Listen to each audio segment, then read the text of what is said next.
The sound of a slap echoed through the gilded ballroom of the St. Regis Hotel, silencing 300 of New York's elite.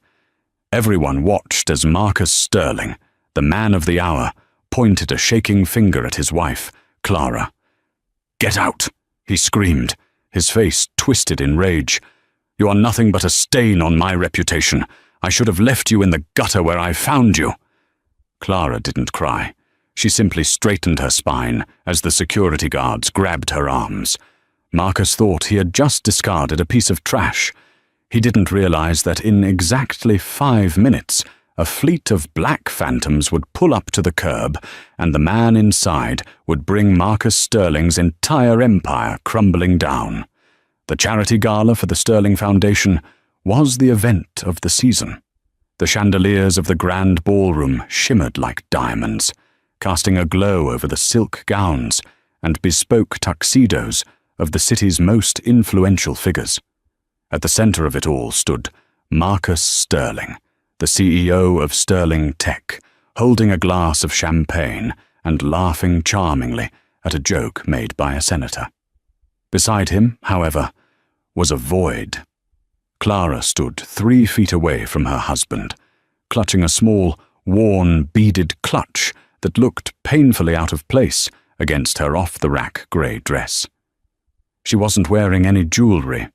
Marcus had told her that morning that jewelry on someone like her would look like tinsel on a street cat. "Stop slouching," a sharp voice hissed in her ear. Clara flinched and turned to see her mother-in-law, Victoria Sterling. The older woman was draped in emeralds that cost more than the house Clara grew up in. Victoria looked at Clara with the same expression one might reserve for a wet dog that had wandered onto a Persian rug. "I'm sorry, Victoria," Clara whispered, straightening her back. "My feet hurt. The heels are a bit tight."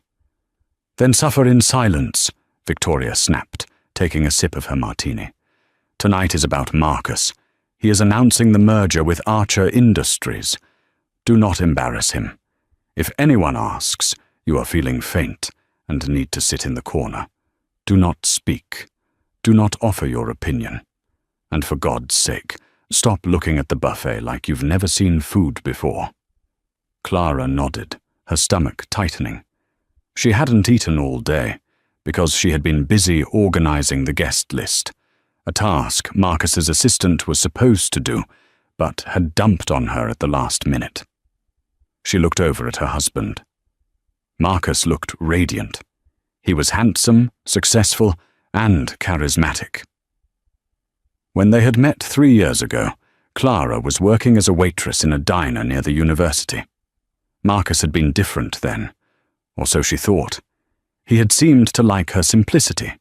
He had called her his breath of fresh air, away from the suffocating pretenses of his wealthy life. But as soon as the ring was on her finger, the breath of fresh air became suffocating incompetence. "Marcus," a sultry voice purred. Clara watched as a woman in a daring red dress approached her husband. It was Sophia Vance, the daughter of a banking mogul. Sophia was everything Clara wasn't: sophisticated, wealthy, and ruthless. She placed a hand familiarly on Marcus's bicep. "Sophia," Marcus said, his eyes lighting up in a way they never did for Clara anymore. "You look stunning tonight. Is that a new necklace?" "It is," Sophia smiled, leaning in close. "Daddy bought it for me in Paris. Unlike some people, I know how to appreciate fine things." Her eyes flickered dismissively toward Clara before turning back to Marcus. "Are you going to introduce me to the senator?" "Of course," Marcus said, offering his arm to Sophia. Clara took a step forward, instinct kicking in. "Marcus? I thought we were supposed to greet the senator together." Marcus stopped and looked at her. The charm dropped from his face, replaced by cold irritation. The noise of the party seemed to fade as people nearby glanced over, sensing the tension. "Clara," Marcus said, his voice low but carrying a distinct edge of annoyance. "Look at you. You're wearing a dress from a department store rack. You have a stain on your hem. Do you really think you belong in a conversation with Senator Higgins? Clara looked down. There was a tiny drop of water on her hem from a puddle outside. It's just water, Marcus. I can dry it. It's not about the water, Clara, Marcus snapped, loud enough that the circle of people around them went quiet. It's about you. You don't fit. You never have. Just go find somewhere to sit. Stop hovering over me. Sophia smirked, a cruel, satisfied curve of her red lips. Go on, Clara. The waiters are serving mini-burgers in the back. That's more your speed, isn't it? Humiliation burned Clara's cheeks. She gripped her clutch so hard her knuckles turned white. I am your wife, Marcus, she said softly, trying to hold on to a shred of dignity. Unfortunately, Marcus muttered, turning his back on her. He walked away with Sophia on his arm, leaving Clara standing alone in the center of the room, surrounded by whispered laughter.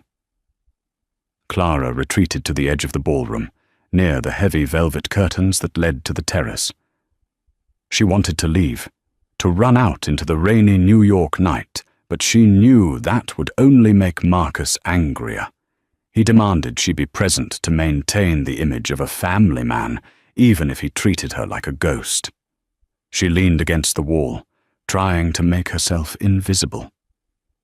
She closed her eyes, thinking of her grandfather. He was the only family she had left, but she hadn't seen him in 15 years. Her mother had run away from home to marry Clara's father, a poor mechanic, and her grandfather had cut them off. Clara had written to him once, when her parents died, but she never received a reply. She assumed he hated her too. Excuse me. Clara opened her eyes. A waiter was standing there, holding a tray with a single glass of red wine. But he looked nervous. His eyes were darting around the room. Yes? Clara asked. Mr. Sterling asked me to bring this to you, the waiter mumbled, thrusting the glass toward her. Clara frowned. Marcus never sent her drinks. My husband sent this. Yes, ma'am. He said he was sorry for snapping at you. A flicker of hope ignited in Clara's chest. Maybe he did care. Maybe he realized he had gone too far. She took the glass with a small, grateful smile. Thank you. The waiter hurried away almost too quickly. Clara held the glass, watching Marcus across the room. He was laughing with Sophia and his mother. He didn't look like he was thinking about her at all. Suddenly, Sophia detached herself from Marcus's side and began walking straight toward Clara. She moved with purpose, her red dress flowing like liquid fire. She held a large, ornate vase, a Ming Dynasty replica that was part of the hotel's decor, in her hands, seemingly admiring it. Well, well, Sophia said, stopping inches from Clara. Enjoying the corner, Clara? It suits you, like a little mouse in the shadows. Leave me alone, Sophia, Clara said, her voice steady despite her shaking hands. I don't think I will, Sophia whispered, stepping closer. You see, Marcus and I have been talking. He's tired of you, Clara. He's tired of your poverty, your lack of education, your drab little existence. He wants a divorce. He's just too polite to say it. That's a lie, Clara said, though her heart hammered against her ribs. Is it? Sophia laughed. Tonight is the night he merges with Archer Industries. My father is on the board of Archer. Do you think Marcus is going to jeopardize $1 billion deal for a waitress? Sophia's eyes gleamed with malice.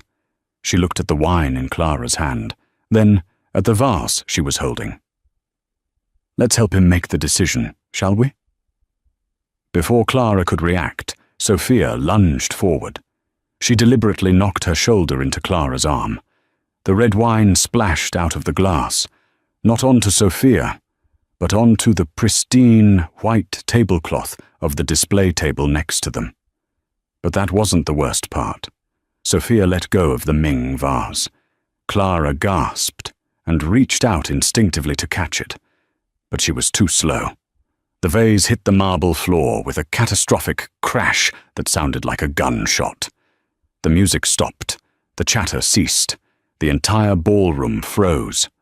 Sophia instantly recoiled, gasping theatrically, her hands flying to her mouth. "Oh my God, Clara, what have you done?" she shrieked, her voice carrying to every corner of the room. "You crazy woman, you threw it!" I didn't," Clara stammered, staring at the shattered porcelain. "You dropped it! You bumped into me!" Marcus came storming through the crowd, his face a mask of thunder. Victoria was right behind him.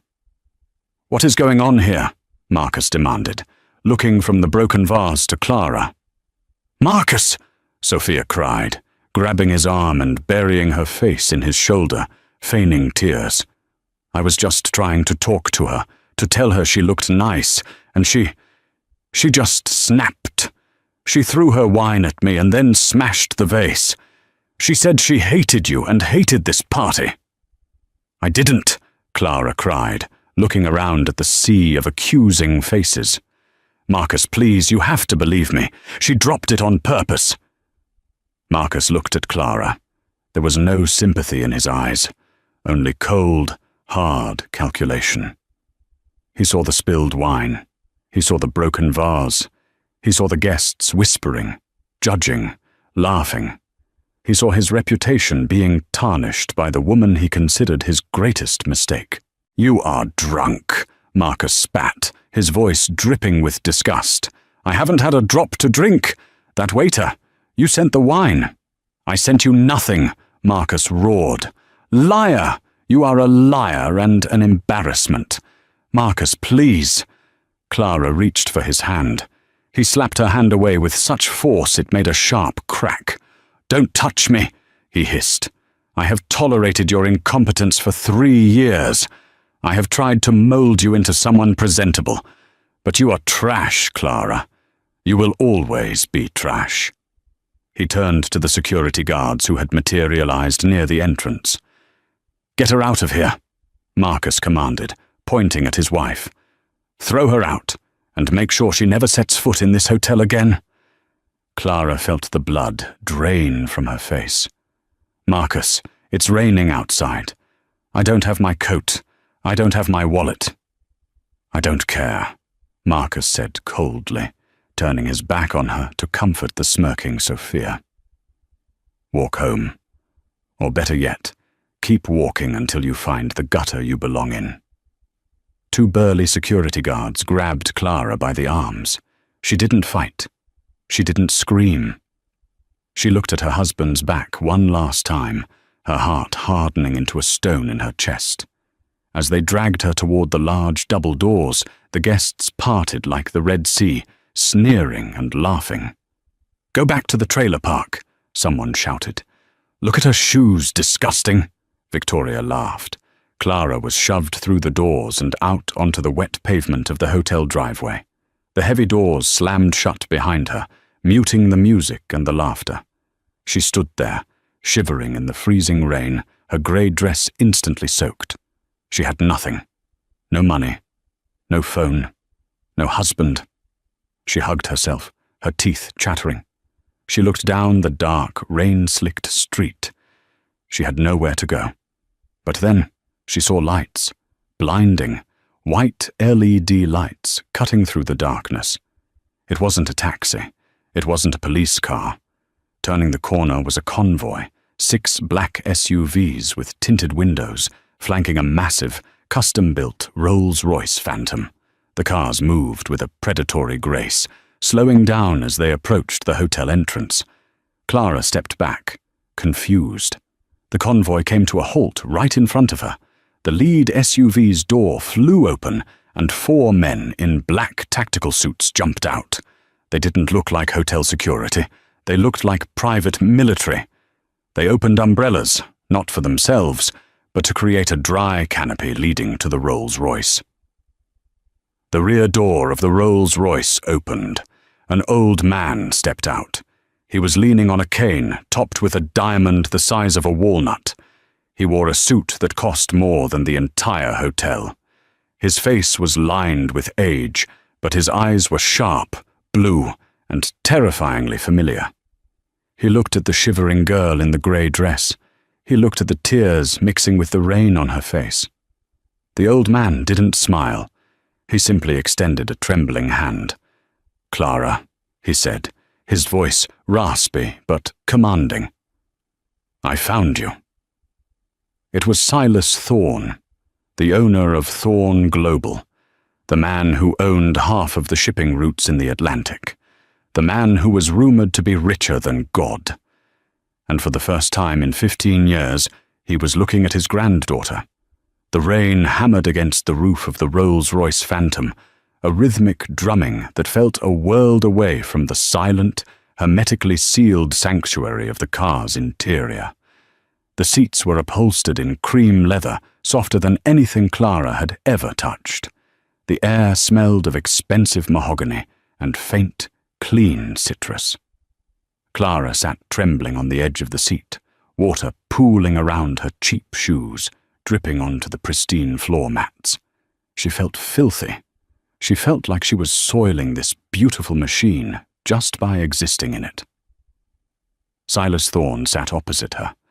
Up close, he was even more terrifying than the legend suggested.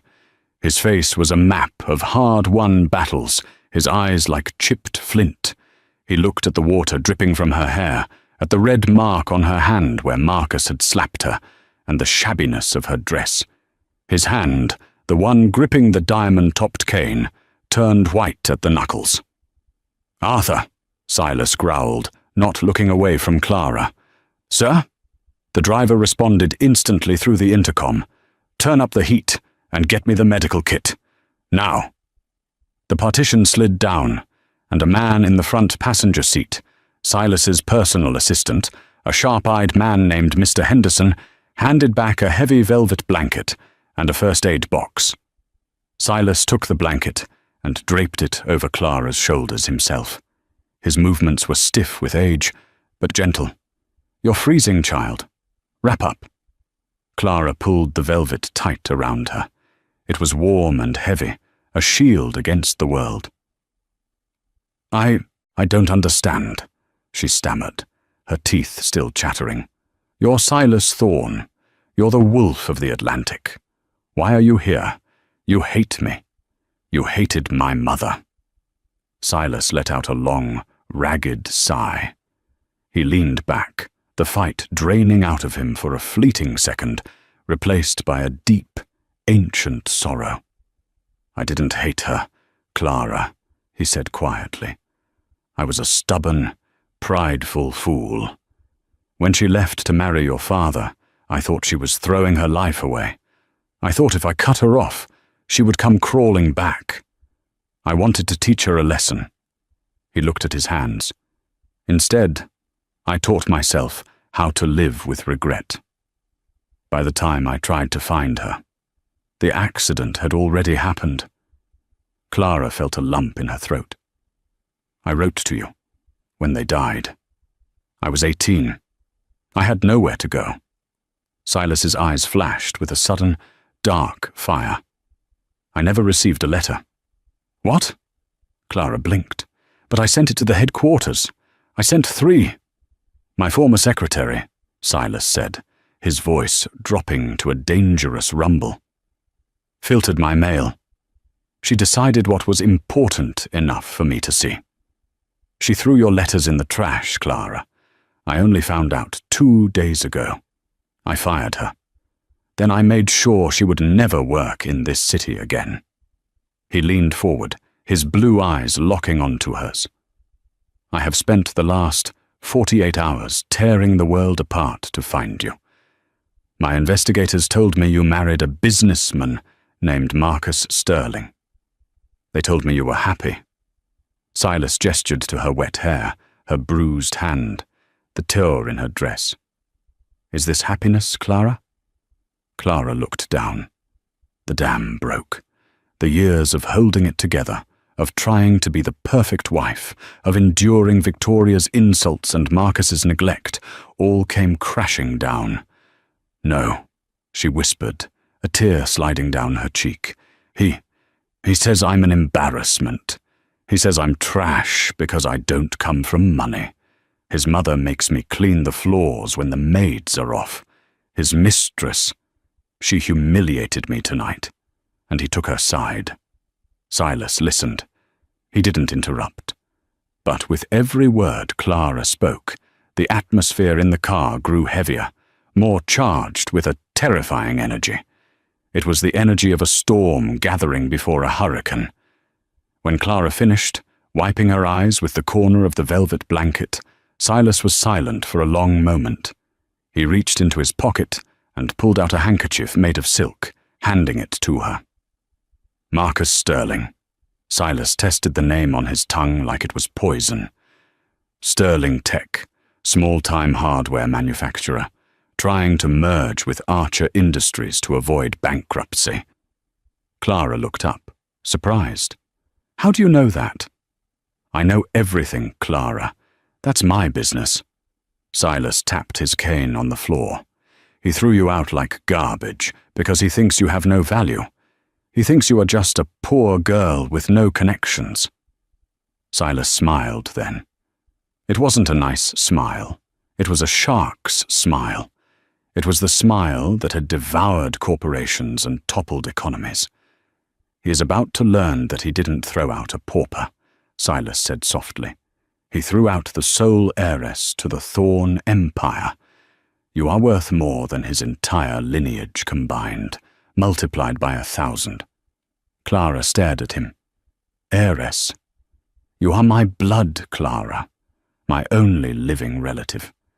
Everything I have, the shipping lines, the tech firms, the banks, the real estate, it's all yours." He pressed a button on the armrest. "Henderson? Yes, Mr. Thorne? Contact the board of directors. Freeze all pending acquisitions involving Sterling Tech. And call Jean-Pierre." "The stylist, sir?" "Yes. Tell him to meet us in the presidential suite of the St. Regis in 5 minutes. Bring the entire collection." Clara panicked. "The St. Regis? Grandfather, no. I can't go back in there. Marcus. He told security to ban me. Everyone laughed at me." Silas reached out and placed his large, calloused hand over hers. His grip was iron. "We are not going back in so you can be Clara Sterling, the rejected wife," Silas said firmly. "We are going back in so you can be Clara Thorne. And a thorn does not run. A thorn does not hide." He looked at the hotel entrance, where the rain was still pouring. "They humiliated you in public, Clara. So we will destroy them in public. Are you ready to take back what is yours?" Clara looked at the old man. She saw the strength in his eyes, a strength she realized she shared. She thought of Sophia's smirk. She thought of Marcus's cold back as he walked away. She took a deep breath, drying her tears. She straightened her spine, just as she had tried to do in the ballroom, but this time it wasn't out of fear. It was out of anger. "Yes," Clara said. "I'm ready." Inside the grand ballroom of the St. Regis, the atmosphere was jubilant. The unpleasantness of the incident with Marcus's wife had been quickly forgotten, washed away by more champagne and the glittering prospect of money. Marcus Sterling stood on the raised stage at the front of the room, tapping a spoon against his crystal glass. The room went silent. He looked dashing, unbothered, and triumphant. Beside him stood Sophia Vance, beaming like the cat who had not only got the cream, but also bought the dairy farm. "Ladies and gentlemen," Marcus began, his voice smooth and confident, "thank you for bearing with the earlier interruption. Sometimes we must trim the dead weight from our lives to truly soar."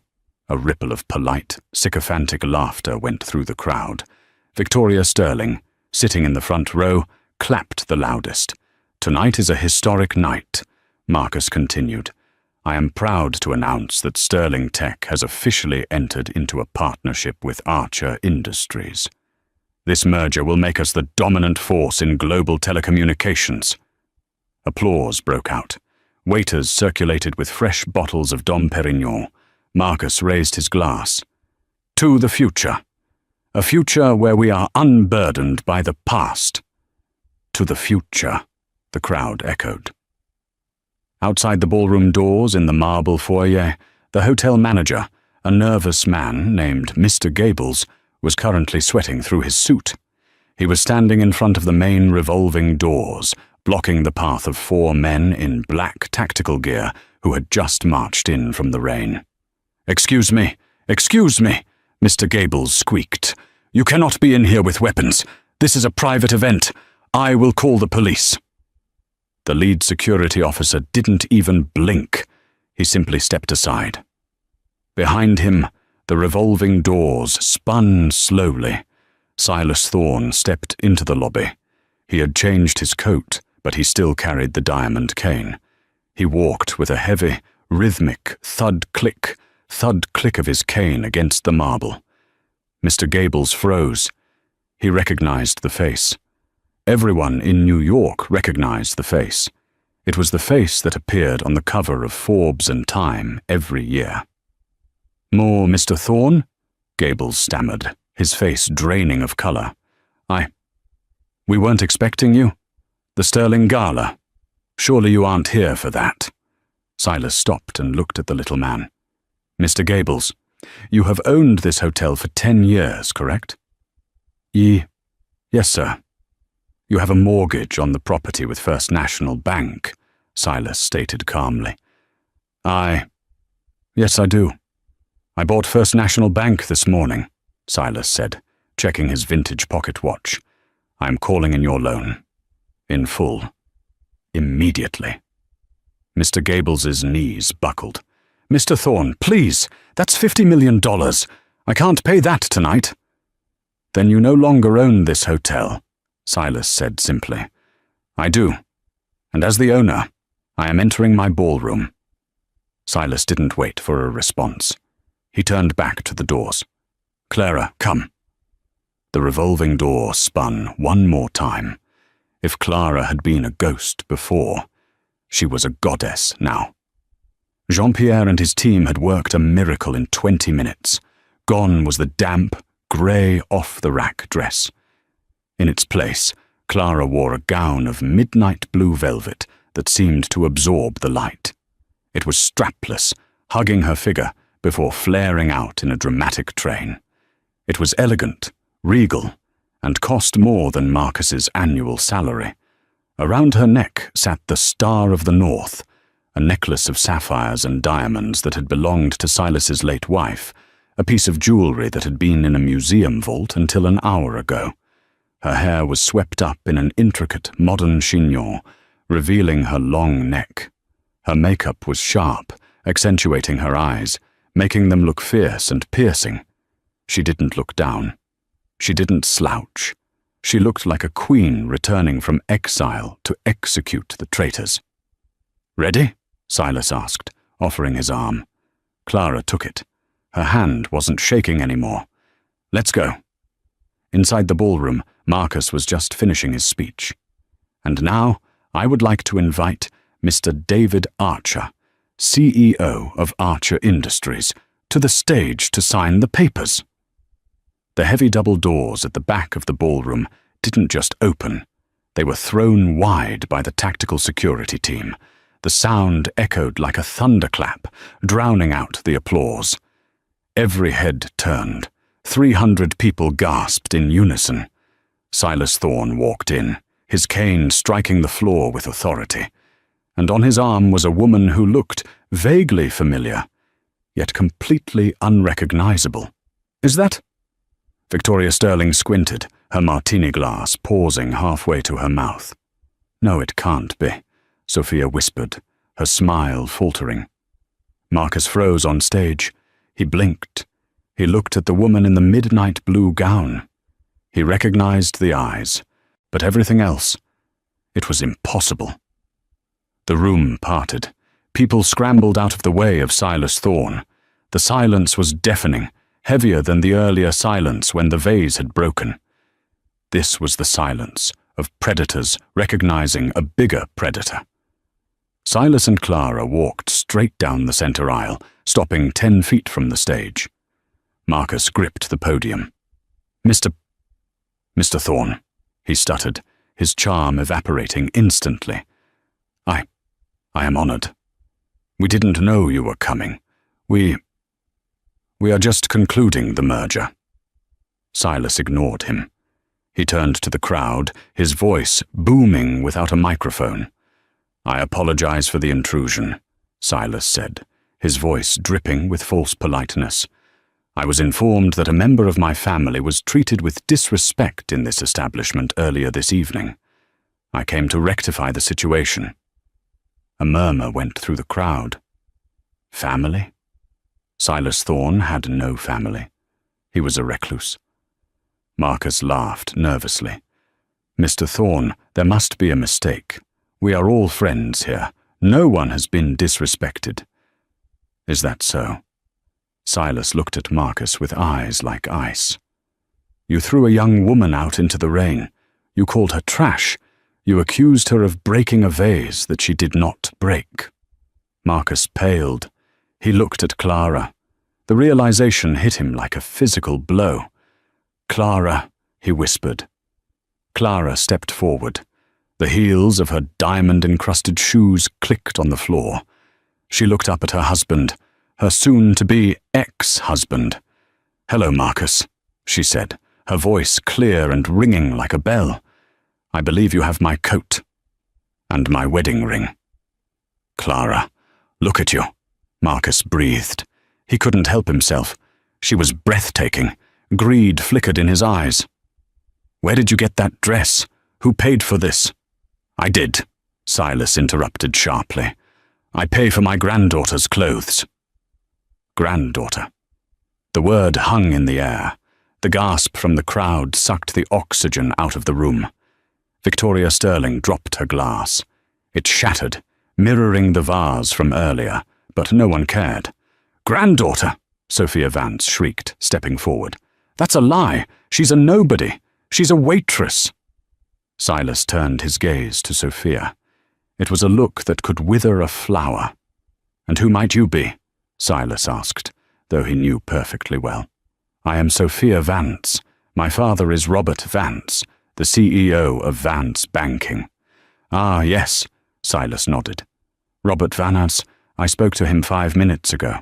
Sophia smirked. Then you know not to mess with us.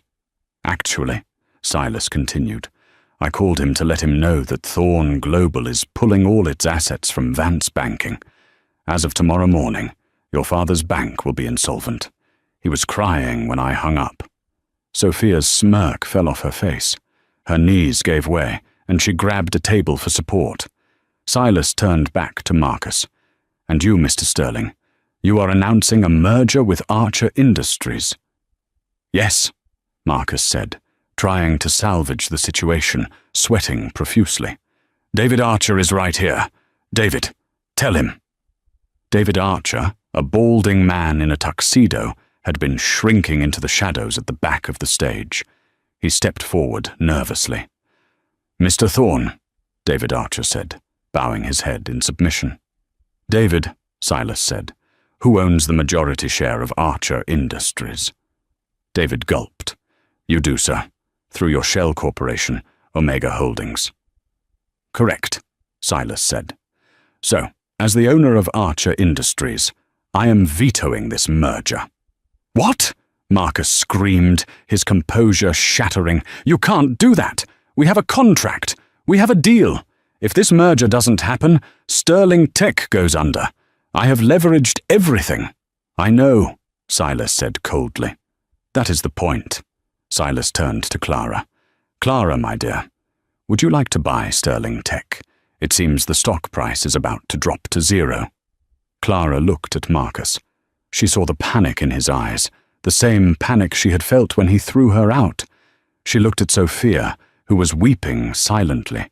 She looked at Victoria, who was looking at Clara with sudden, desperate, fawning admiration. "No, grandfather," Clara said. "I don't want it. It's broken, just like that vase." She reached up and unclasped the cheap gold wedding band from her finger. She held it up. "You said I belonged in the gutter, Marcus," she said. She tossed the ring. It bounced on the floor and rolled to his feet. "But it seems you're the one who's going to end up there." The morning after the St. Regis Gala, the sun rose over New York City with a cruel, blinding brightness. For Clara, waking up in the master suite of Silas Thorne's penthouse overlooking Central Park, the light felt like a baptism.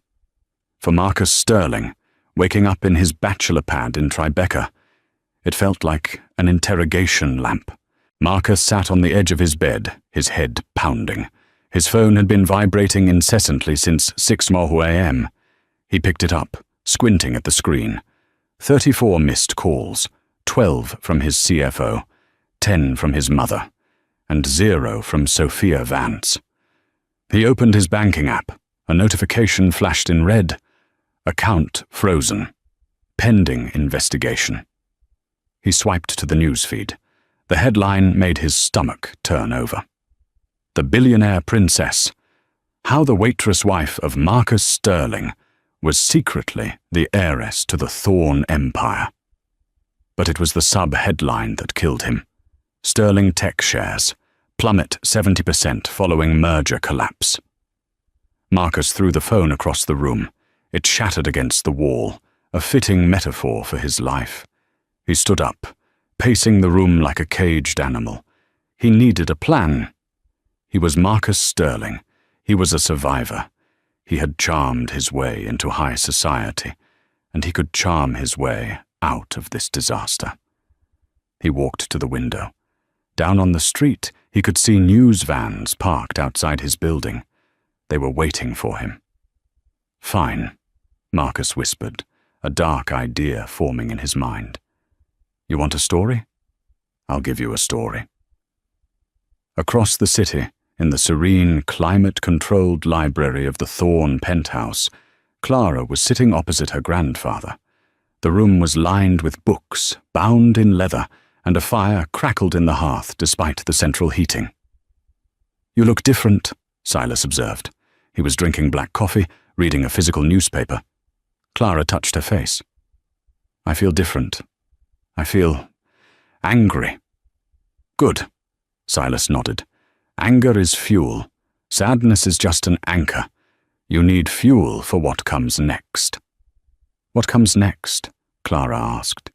"I just want a divorce, grandfather. I want him out of my life." Silas put down the paper. "Clara, you are thinking like a waitress. You need to think like a Thorne. Marcus Sterling is a narcissist. He just lost his company, his reputation, and his cash cow, you. Do you think he will just sign the papers and walk away? He has no choice. He has nothing. He has a voice," Silas warned, "and he knows how to use it. A man with nothing left to lose is the most dangerous enemy you can have." Just then, the heavy oak doors opened. Mr. Henderson, Silas's assistant, walked in. His face was grim. He held a tablet in his hand. "Sir, madam," Henderson said, "you need to see this. It's airing live on Channel 8 right now." He placed the tablet on the coffee table. On the screen, a daytime talk show host, a woman known for her aggressive interviews, was sitting opposite Marcus Sterling. Marcus didn't look like the arrogant bully from the night before. He looked broken. He was wearing a simple sweater, not a suit. His hair was slightly messy. He had mastered the art of looking like a victim. "I just don't understand it, Linda," Marcus was saying to the host, his voice cracking with emotion. "I loved her. I picked her up when she had nothing. I gave her a home, a life. I tried to protect her from the pressures of my world." "And the incident at the gala?" the host asked, leaning in. "Witnesses say you threw her out." Marcus wiped a fake tear from his eye. I was trying to get her help. Clara. She has struggled with mental instability for years. The drinking, the outbursts. That night she was violent. She attacked a guest. I had to remove her for everyone's safety. I didn't know her grandfather was Silas Thorne. She never told me. She lied to me for 3 years. Clara gasped, her hands flying to her mouth. He's lying. He's twisting everything. On the screen, Marcus looked directly into the camera. I believe this was a setup. She and her grandfather planned this. They wanted to destroy my company. It was corporate sabotage disguised as a marriage. I am the victim here. I have been used, manipulated, and discarded by a billionaire bully and his deceitful granddaughter. The host nodded sympathetically. And now you've lost your company? Everything, Marcus whispered. But I won't stop fighting. I am her husband. By law, half of everything she has, half of everything she inherited during our marriage, belongs to me. I just want what is fair. Silas reached out and turned the tablet off. The screen went black, but Marcus's words seemed to hang in the air like toxic smoke. Clara was shaking. He wants half. He wants half of your money. He is trying to leverage the community property laws, Silas said, his voice deadly calm. He is arguing that since you were discovered as the heiress while married to him, the acquisition of your status is a marital asset. It is a desperate, flimsy legal argument. But in the court of public opinion, it's powerful. People won't believe him, Clara said. They saw him. People love a fallen hero, and they love to hate the rich, Silas said. Right now, you are the rich villain. He is the poor husband who was duped. Silas stood up, leaning heavily on his cane. He walked to the window and looked out at the park. Henderson, Silas barked. Yes, sir. Call the legal team, the sharks, not the corporate lawyers. I want the litigators, the ones we use for hostile takeovers. Understood. And Clara, Silas turned to her. Yes? You are going to stop hiding in this penthouse. Marcus wants a media war? We won't give him one. We will give him the truth. But first, we need to cut off his supply lines. How? We are going to buy his debt, Silas said, a cold smile touching his lips. Every credit card, every car loan, the mortgage on his parents' house. We are going to buy it all. And then we are going to squeeze. 3 days later, the law offices of Bradford, Cohen & Stein were located in a glass tower on Wall Street. This was where Marcus had set up his war room. He had managed to convince a high-profile divorce attorney, eager for the publicity of taking on Silas Thorne, to represent him on a contingency basis. Marcus sat at the conference table, feeling better. The public sympathy was rolling in. His GoFundMe page for legal defense had raised $50,000 in 2 days. He felt like he was back in control. They're here, his lawyer, a man with slicked-back hair named Richard, said. The doors opened. Silas Thorne did not enter. Instead, Clara walked in. She was alone. Marcus blinked. He expected a phalanx of lawyers. He expected the old man. But it was just Clara. She was wearing a tailored white suit that looked like armor. She carried a single leather folder. Clara, Marcus said, putting on his sad, puppy dog face. I'm so glad you came. Can we stop this madness? I just want to talk to my wife. Sit down, Marcus, Clara said. Her voice wasn't loud, but it had a timbre he had never heard before. It was the voice of someone who gave orders, not someone who took them. Richard, the lawyer, scoffed. Mrs. Sterling, where is your counsel? It is highly irregular for you to be here alone. I don't need counsel to deliver a message, Clara said, taking a seat at the head of the table. She didn't open her folder yet. We are prepared to sue for 50% of the Thorne Trust, Richard said aggressively. We have witnesses who will testify to your emotional instability and the fraud you perpetrated on my client." Clara looked at the lawyer, then turned her gaze to Marcus. "Fraud," she repeated. "That's an interesting word. Speaking of fraud, Marcus, do you remember the Cayman Islands account, the one under the name MS Consulting?" Marcus froze. His heart skipped a beat. "I don't know what you're talking about." Clara opened the folder. She slid a single piece of paper across the table. It was a bank statement. "You have been skimming money from the Sterling Foundation charity for 5 years," Clara said calmly. "Donations meant for orphanages. You funneled them into a shell company to pay for your gambling debts and your gifts to Miss Vance." Marcus snatched the paper. His hands were shaking. This is illegal. You can't have this. This is private financial data." "My grandfather owns the bank in the Caymans, Marcus," Clara said. "We didn't hack anything. We just looked at our own ledgers." Richard, the lawyer, looked at the paper, then at Marcus. The color drained from his face.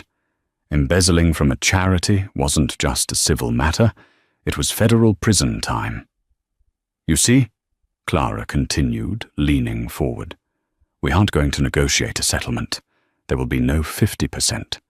There will be no spousal support." You wouldn't," Marcus stammered. "If you release this, I go to jail." "That is entirely up to you," Clara said. She pulled out a second document. It was a divorce decree. Simple, clean. "Sign this," Clara commanded. "You walk away with nothing. No money, no claim on the Thorne estate. You issue a public apology, admitting you lied about my mental health. You admit to the affair with Sophia Vance. And if I don't?" Marcus gritted his teeth. "Then I give this bank statement to the FBI," Clara said. "And I give the security footage from the hotel to the news stations. Oh, did I mention? Grandfather bought the hotel. We have the unedited footage of you slapping my hand. We have the audio of you calling me trash." She stood up, smoothing her suit jacket. "You have 1 hour to decide, Marcus. Freedom and poverty? Or prison and infamy?" Clara turned and walked toward the door. She didn't look back. She didn't need to see his face to know she had won. But as she reached the handle, Marcus slammed his fist on the table. "You think you've won?" he screamed, the mask slipping completely. "You're still nothing. You're just a puppet for that old man. You couldn't do any of this without him. You're weak, Clara. You've always been weak." Clara paused. She looked at the door handle, then turned around slowly. "You're right, Marcus. I was weak. I was weak because I loved you. I made myself small so you could feel big." She walked back, leaning close to his face, her eyes burning with a cold, blue fire that matched her grandfather's. "But the woman you threw out into the rain that night? She died in the cold. I'm what survived, and I don't need my grandfather to destroy you. I could have done it myself. He just gave me the shoes to do it in style." She checked her watch. 58 minutes, Marcus. Tick-tock. She left the room, leaving Marcus Sterling staring at the paper that held his life in the balance, while his high-priced lawyer quietly began packing his briefcase to leave. Scene shift. The pavement at outside. Clara walked out of the building. The air was crisp. The sun was shining. Silas was waiting in the Rolls-Royce at the curb. He rolled down the window as she approached. "Well?" he asked. "He'll sign," Clara said, getting into the car. "He's terrified." Silas chuckled, a dry, rasping sound. "Good. The charity embezzlement was a nice touch. I taught you well." "He said I was a puppet," Clara said, looking at her hands. "Are you?" "No," Clara said firmly. "I'm the puppeteer." "Good," Silas said, "because we aren't done yet. Breaking Marcus was just the warm-up. Now we have to deal with the person who actually broke the vase." Clara frowned. Sophia? She's ruined. Her father's bank is collapsing. Not Sophia, Silas said, his face darkening. The person who told Sophia to target you. The person who has been whispering in Marcus's ear for years. The person who actually runs the Sterling family. Clara's eyes widened. Victoria. Exactly, Silas said. Marcus is an idiot, but his mother, she is a viper, and she just sent a text to my private number. What does she want? She wants a meeting, Silas said. She says she knows something about your mother, something about the car accident that killed your parents. Clara felt a chill run down her spine that had nothing to do with the air conditioning. It was an accident, a drunk driver. That's what the police report said, Silas said grimly, but Victoria Sterling seems to think otherwise. And if she's right, then this war just became a blood feud. Victoria Sterling sat in the private booth of the dimly lit bistro, her hands clasping a glass of whiskey. She didn't look like the haughty matriarch of the gala anymore. She looked like a cornered rat. Her expensive jewelry was gone, sold perhaps to pay for legal retainers, and her eyes darted nervously toward the door. I want $10 million, Victoria said, her voice shaking slightly, but her chin held high. And a private jet to Zurich. In exchange, I give you the file. What file? Clara asked, her heart pounding against her ribs. She sat next to Silas, whose face was a mask of stone. The police report from 15 years ago ruled your parents' death a drunk driving accident, Victoria whispered, leaning in. But it wasn't. The driver was sober. He was an employee of Sterling Logistics. Silas went rigid. The air in the booth turned frigid. Explain. Your father. Clara's father. He was a mechanic. A good one, Victoria sneered, looking at Clara with disdain. He was doing contract work on our fleet. He found a hidden compartment in one of the trucks. He found what my late husband was smuggling. He threatened to go to the police. Clara felt the blood drain from her face. The room seemed to spin. So you killed them? You killed my parents because my father was honest? It was supposed to be a warning, Victoria hissed. Run them off the road, scare them into silence. But the driver, he hit them too hard. The car flipped. It wasn't murder, it was business necessity. Silas stood up, his cane shaking in his hand. For a moment, Clara thought he would strike the woman. You took my daughter, he rasped, his voice sounding like tearing metal. You took my only child for smuggling profits? I protected my family, Victoria snapped, and now I'm protecting myself. The file proves everything. The payments to the driver, the police bribes, the cover-up. You want closure, Silas? You want the truth? Buy it from me. Or I burn it, and you'll never be sure. Clara placed a hand on her grandfather's arm to steady him. She felt the rage vibrating through his frame, but she forced herself to remain calm.